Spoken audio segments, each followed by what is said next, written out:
5 piraso ng pandesal. Tapos may mga palaman na yon, assorted, 20 pesos lang. Hi guys! Tara samahan niyo akong balikan itong sikat na pan de bara na maraming nasasalbang gutom dahil sa napakamurang presyo nito at busog ka pa. Kaya naman pala 1,000 pieces ang nabebenta in just 4 hours. Eto si kuya na 17 years na daw nagbebenta ng pan de bara, pero dati nilalako daw niya ito. Hanggang sa nakahanap siya ng pwesto sa One Luna, pero hindi rin siya nagtagal doon dahil laging pinapaalis at hinuhuli. Kaya simula noon, dito na siya pumesto sa labas ng 99 Shopping Mall. Sikat na tawag nga dito ay pan de bara, pero nung nasa One Luna siya, Magic Tinapay ang tawag dito. Vlog mo na ako dati doon sa sa One Luna. Tanda mo pa pala yun, kuya? Yung last time kasi paubos na eh. Ngayon lang naabutan na marami. Ba't ka lumipat dito, kuya? Bawal doon. Bawal na.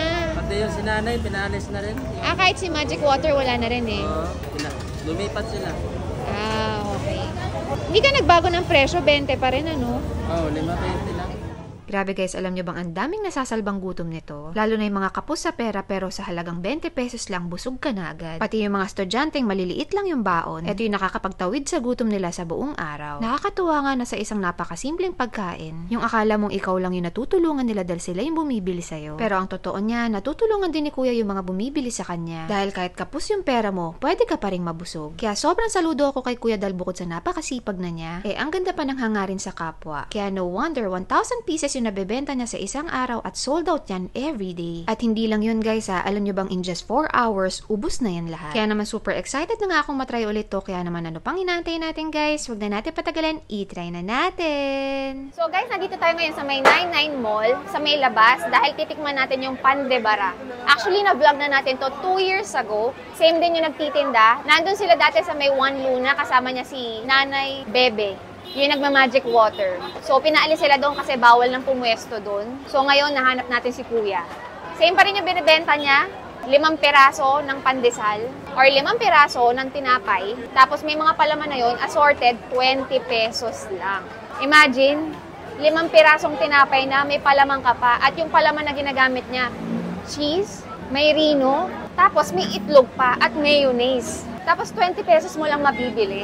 Napakamura. Para sa napakamurang halaga lang, mabubusog ka na. Kaya maraming bumibili kay Kuya. Alam niyo ba, nag-o-open siya dito ng 1 p.m. every day, 1,000 pieces ng pandesal or tinapay yung binibenta niya dito. At nauubos yan in just 4 hours. Agad-agad. Hindi siya ganong pinipilahan gaya ng dati, na wild. 2 hours lang, nauubos na. Pero try natin ulit, malay mo, after natin ma-vlog, baka 2 hours lang, maubos na ulit yan. Try na natin, di ba? Napakasulit kaya ang daming bumibili sa kanya kasi after mo mag-ikot dito, 'di ba? Gutom ka na sa kaka-shopping mo.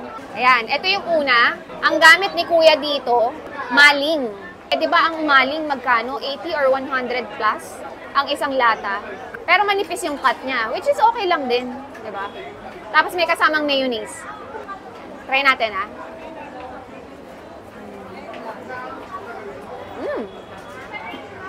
Legit maling nga. Not bad. Pwede na. Masarap na siya sa presyo na. Diba? Wala ka na may irereklamo dito. 20 pesos, 5 pirasong ganito. Sulit na sulit. Worth it.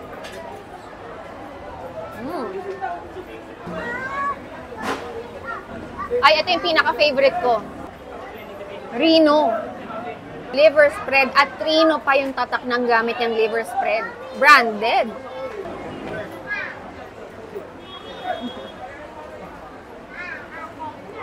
Parang yung kinakain ko lang din sa bahay. Ang harap. Sulit. 5 piraso and 20 pesos. So, parang 4, di ba? 4 pesos. Siya rin nagluluto ng itlog. Magkano itlog ngayon ng mahal-mahal? Kahit sabihin mo ang nipis nito, di ba? Yung effort pa rin sa paggawa ng tinapay at saka itlog. With love ginagawa. May kasama pang mayonnaise, kaya masarap.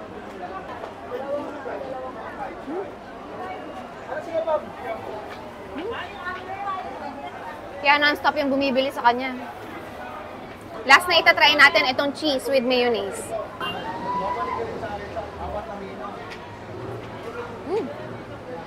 Ito yung tinatawag nila na panawid gutom.